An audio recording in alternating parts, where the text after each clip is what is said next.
గతంలో 14 సంవత్సరాలు అధికారంలో ఉన్న చంద్రబాబు నాయుడు అప్పుడు ఏం చేయలేదు, ఇప్పుడు అధికారంలోకి వచ్చాక ఇప్పుడు కూడా ఏం చేయకుండా వాళ్ళు ఫెయిల్యూర్ అయిన విషయాన్ని కప్పిపుచ్చుకోవడానికి ఈ విధంగా కొంతమందిని టార్గెట్ చేసి వైఎస్ఆర్ కాంగ్రెస్ పార్టీ లీడర్ని వేధించడం, భయభ్రాంతులు చేయాలన్న ఆలోచనతో ముందుకు వెళ్తున్నారు. వాళ్ళు అర్థం చేసుకోవాల్సింది ఒక్కటే, మా నాయకుడు జగన్మోహన్ రెడ్డి గారు భయం అనేది ఆయన బ్లడ్ లో లేదు.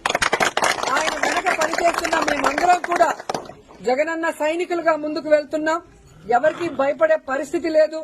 ఎందుకంటే వైఎస్ఆర్ కాంగ్రెస్ పార్టీలో మేమెవరూ తప్పు చేయలేదు.